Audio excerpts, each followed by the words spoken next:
చాలా సంతోషమమ్మా మీతో ఈరోజు ఈ విధంగా ఇందిరా మహిళా శక్తి సంబరాలు జరుపుకోవడం చాలా ఆనందంగా ఉంది. ఈనాటి ఈ సంబరాలకు నన్ను ఆహ్వానించిన ముందుగా మా సోదరి మండలందరికీ కూడా నా హృదయపూర్వక ధన్యవాదాలు. వేదిక పైన ఆసీనులైన పెద్దలు మన వరంగల్ జిల్లా కలెక్టర్ డాక్టర్ సత్యశారదావి గారు ఐఏఎస్ గారికి, అలాగే వరంగల్ జిల్లా డిఆర్డిఓ శ్రీమతి జె కౌశల్యదేవి గారికి, హన్మకొండ జిల్లా డిఆర్డిఓ శ్రీనివాస్ గారికి, వరంగల్ జిల్లా అడిషనల్ కలెక్టర్ శ్రీమతి సంజన గారికి, ఆర్డీఓ శ్రీ సత్యపాల్ రెడ్డి గారికి, వరంగల్ జిల్లా అడిషనల్ డిఆర్డిఓ శ్రీమతి రేణుకాదేవి గారికి, హన్మకొండ అడిషనల్ డిఆర్డిఓ వెంకటేశ్వర్ గారికి, వర్ధనపేట మున్సిపల్ కమిషనర్ సుధీర్ గారికి, అలాగే డిసిఓ శ్రీ కృష్ణయ్య గారికి, వర్ధనపేట ఎంఆర్ఓ విజయసాగర్ గారికి, ఎంపీడీఓ శ్రీమతి వెంకటరమణ గారికి, పర్వతగిరి ఎంఆర్ఓ వెంకటస్వామి గారికి, అలాగే ఎంపీడీఓ శంకర్ నాయక్ గారికి, మరియు ఆత్మకూరు మార్కెట్ మనకు Vardhannapet market committee market chairman Nallu Venkataiah గారికి, హైదరాబాద్ సబ్ డైరెక్టర్ నవీన్ గారికి, అలాగే మా వర్ధనపేట నియోజకవర్గ నుండి వచ్చిన సీనియర్ కాంగ్రెస్ కార్యకర్తలకు, నాయకులకు అందరికీ, అలాగే మన Atmakur vice chairman market vice chairman Dangala Tirupati గారికి, మరియు 4 మండలాల నుండి వచ్చిన ఏపీఎంలందరికీ, అలాగే స్టేజ్ మీద ఉన్న అందరికీ పెద్దలందరికీ, మరియు ఎలక్ట్రానిక్ ప్రింట్ మీడియా మిత్రులకు అందరికీ నా హృదయపూర్వక నమస్కారాలు. ఇప్పుడే సోదరి పాట పాడుతూ చెప్పింది అనుకుంటా. ఒక సోదరి ఒక మహిళ ఇంట్లో ఒక గృహిణి బాగుంటే ఆ ఇల్లు బాగుంటుంది, ఆ ఇంటి నుండి చుట్టూ ఆ గ్రామంలో ఉన్న వాతావరణం బాగుపడుతుంది, అలాగే గ్రామం నుండి మండలం నుండి ఒక కాన్స్టిట్యున్సీ, ఒక నియోజకవర్గం, ఒక జిల్లా, లాస్ట్కు భారతదేశం కూడా బాగుంటుందని చెప్పిన సోదరికి చాలా మనం వారి ఆలోచన విధానానికి మనందరం కూడా వారిని మనస్ఫూర్తిగా అభినందించాలి. ఈరోజు ఇది 2వ ప్రోగ్రాం నాకు. ఈరోజు అధినేత్రి అనే ప్రోగ్రాం కూడా యూత్ కాంగ్రెస్ ఆధ్వర్యంలో మహిళా మహిళలను ఏ విధంగా రాజకీయంలో ఎంపీటీసీ, సర్పంచ్, జెడ్పీటీసీ, ఎంపీపీ, అలాగే ఎమ్మెల్యే, ఎంపీ ఏ విధంగా కావాలనే సాధారణత పైన కూడా ఈరోజు ఒక గొప్పగా యూత్ కాంగ్రెస్ ఆధ్వర్యంలో క్లాసెస్ వారికి ఇవ్వడం జరుగుతుంది. మొన్న మన ముఖ్యమంత్రి గారు రేవంత్ అన్న గారు మాట్లాడుతూ చెప్పిండు, నిండు సభలో స్టేజ్ పైకి వెళ్ళి చెప్పిండు, రేపు రాబోయే కాలంలో 50% మా మహిళా సోదరులు ఎమ్మెల్యేగా కూర్చుంటారని చెప్పారు. సో అది ఈ యొక్క కాంగ్రెస్ ప్రభుత్వం యొక్క ఆకాంక్ష. బహుశా నెక్స్ట్ ఎలక్షన్ తర్వాత నేను ఈ స్టేజ్ మీద ఉండనో తెలియదు. ఎందుకంటే మహిళలు అందరూ సోదరిమణులు ఈ స్టేజ్ని ఆక్రమించుకుంటారు.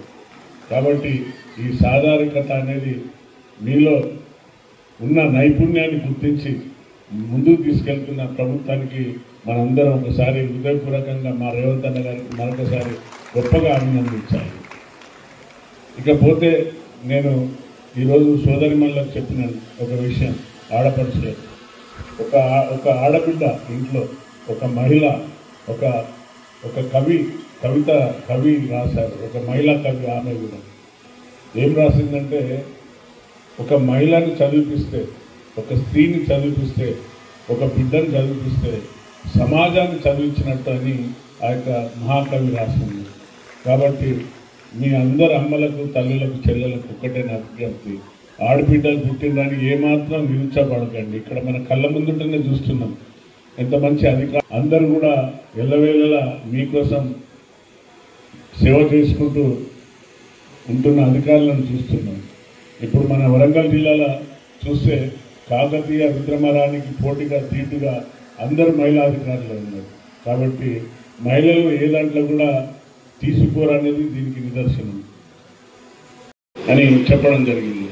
ఇక్కడ మేడం అన్నది, సార్ ఇవాళ వర్ధనపేటలో పెడితే బాగుందంటే అక్కడ సరి అయిన కాంప్లెక్స్ లేవు మేడం, అక్కడ వీళ్ళ తల్లులందరినీ తీసుకొచ్చి వేడిగాల్లో కూర్చుంటే పెడితే బాగుండదు, మంచి ఏసీఆల్లో కూర్చుని పెట్టి చక్కగా వారి అందరూ కూడా ఈ యొక్క అట్మాస్ఫియర్ను ఎంజాయ్ చేయాలి. ఈ యొక్క ఇందిరా మహిళ ఈరోజు సంబరాలు జరుపుకునే సిచ్యువేషన్ ఒక మంచి వాతావరణంలో జరుపుకోవాలనే ఉద్దేశంగా అంబేద్కర్ భవన్ తీసుకురావడం జరిగింది.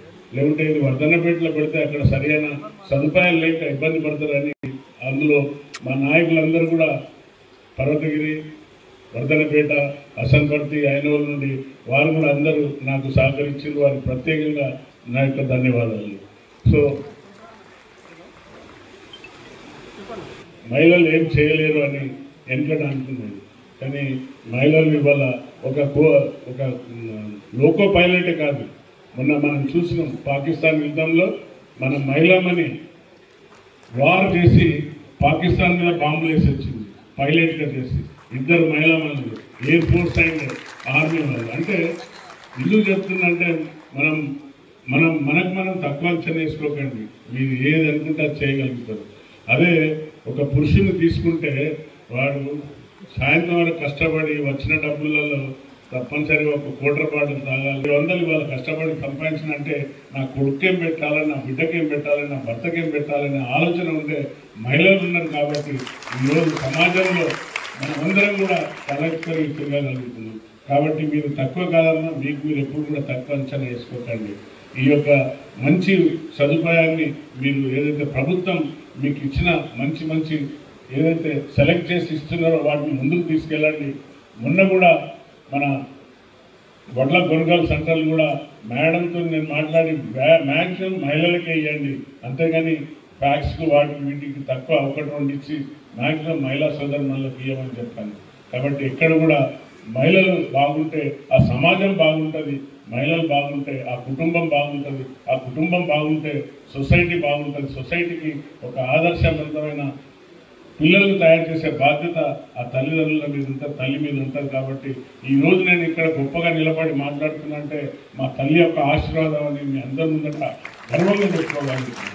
అంటే ఒక మహిళ తలుచుకుంటే ఆ ఇంటిని ఏ విధంగా చక్కదిద్దుతుందో ఆ సమాజాన్ని కూడా చక్కదిద్దుతుంది. కాబట్టి మీరు తప్పనిసరిగా ఇంత చక్కటి ఇందిరా మహిళ ఏదైతే సంబరాలు ఉన్నాయో మీరు దీన్ని ఆశామాషిగా తీసుకోకుండా మీరు చేసే పనిలో నిబద్ధత ఒక సిస్టమేటిక్గా మీరు చేసుకుంటూ పోతుంటే తప్పనిసరిగా మీరు కోటీశ్వరులు అవుతారనే భావనతోనే ఈ యొక్క ప్రభుత్వం ఈరోజు గత ప్రభుత్వం 10 ఏళ్ళు మిమ్మల్ని పట్టించుకోలేదు, కానీ ప్రభుత్వం రాగానే ఏదైతే కలలు కన్నారో, ఏదైతే మాటలు ఇచ్చిందో ఇందిరమ్మ కోసం, ఇందిరమ్మ పేరుతో మనకి ఏదైతే చేసిందో ఉచిత బస్సు ప్రయాణం ఫస్ట్ మహిళల కోసమే మన ప్రభుత్వం ఏదైతే ఆ రోజు ప్రమాణ స్వీకారం కాగానే మీ అందరం పోయి గౌరవ ముఖ్యమంత్రి వారందరూ ఆధ్వర్యంలో బస్సులు ప్రారంభించింది.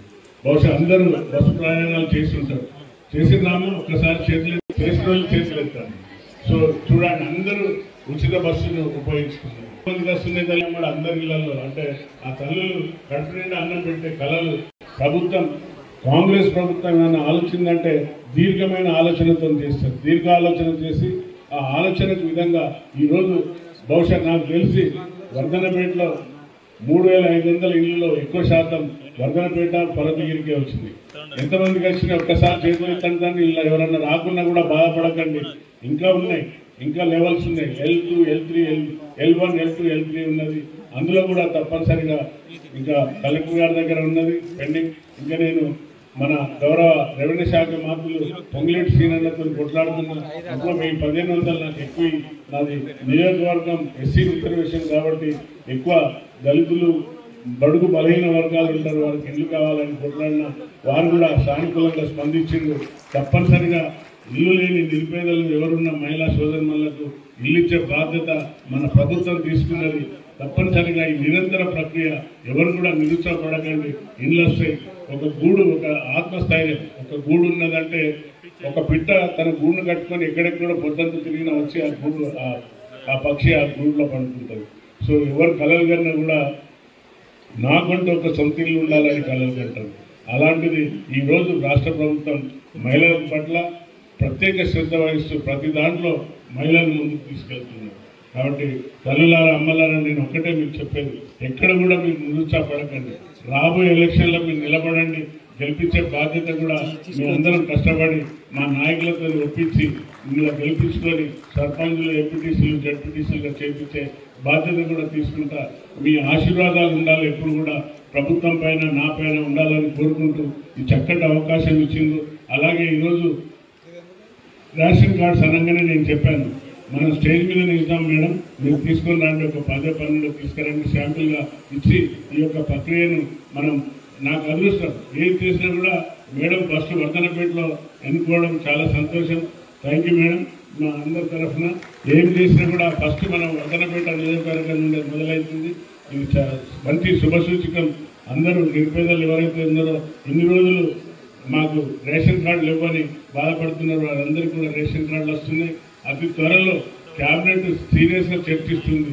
మహిళల పట్ల ఎవరైతే ప్రామిస్ చేసిందో 2500 ఒంటరి మహిళలకు ఇవ్వాలని ఎవరైతే ఏదైతే ఆలోచనలో ఉన్నారో అది కూడా త్వరలోనే సహకారం చేయబోతుంది ప్రభుత్వం. ప్రతిదీ ఇచ్చిన మాటను చూచా తప్పకుండా చేసుకుంటూ పోతుంది. కాబట్టి మీ అందరి ఆశీర్వాదాలు ఉండాలని మరొకసారి కోరుకుంటూ ముగిస్తున్నాను. Thank you. జై హింద్. జై